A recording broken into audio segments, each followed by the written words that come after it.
श्रीराम समर्थ. सुस्वागतम. हिंदू जागृती न्यास आणि श्री घंटाळी देवी संस्थानच्या प्रभाते मनी या कार्यक्रमात डॉक्टर अश्विनी बापटचा सस्नेह नमस्कार. श्री ब्रह्मचैतन्य महाराज गोंदवलेकर प्रवचने. 2 जून. भगवंतावर अकारण प्रेम करावे. खरोखर जगात आणि लौकिकात आपण अडाणी राहिलो तर काही वाटत नाही. भगवंताच्या मार्गामध्ये त्याचा फायदाच होईल. आपण अडाणी झाल्याशिवाय म्हणजे आपली विद्या आणि मोठेपण विसरल्याशिवाय परमार्थ साधत नाही. मुलगा गावाला जाताना ज्याप्रमाणे आई त्याला फराळाचे देते, त्याप्रमाणे परमात्मा आपल्याला ज्या परिस्थितीत जन्माला घालतो त्या परिस्थितीत राहण्यासाठी लागणारे समाधानही तो आपल्याला देतो. ते घ्यायची आपली लायकी मात्र पाहिजे. जिथे असमाधान फार, तिथे दुष्ट शक्तींना काम करायला वाव मिळतो. त्याच्या उलट जिथे खरे समाधान आहे तिथे चांगल्या शक्ती मदत करतात. आपण नामाला चिकटून राहिलो तर बाहेरची वाईट परिस्थिती बाधणार नाही.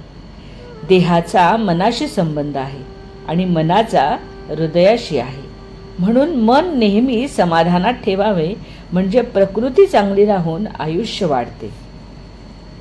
स्वार्थ सुटताना पहिल्याने मनुष्य व्यवहाराच्या चौकटीत बसणार नाही. जो येईल त्याला तो आपलाच म्हणेल, पण परमार्थ मुरला की तो व्यवहार बरोबर करून शिवाय निस्वार्थी राहील.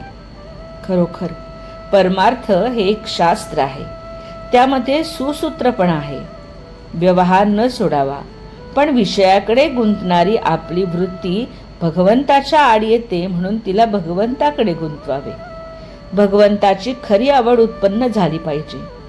भगवंतावर अकारण प्रेम करणे याचेच नाव परमार्थ. परमार्थाला डोकं शांत पाहिजे. एका गृहस्थाला सगळीकडे रामाची मूर्ती दिसू लागली. झाले, त्याला वाटले की आपल्याला देव भेटला. पण हे काही खरे भगवंताचे दर्शन नव्हे.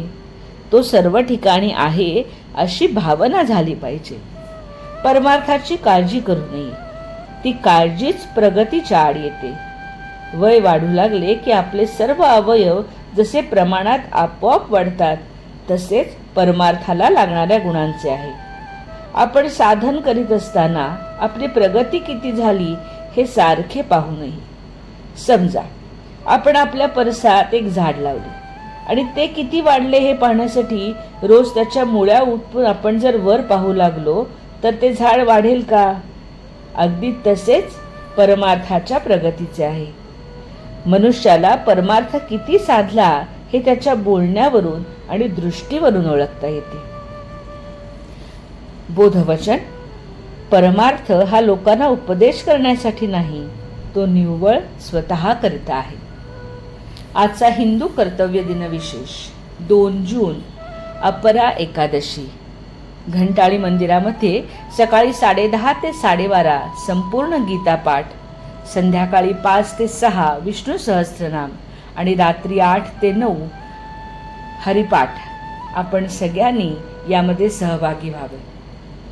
मंडळी, रामरायाचे आणि श्री घंटाळी देवीचे आशीर्वाद आपल्या कुटुंबावर अक्षय राहोत. जानकी जीवन स्मरण. जय जय श्रीराम.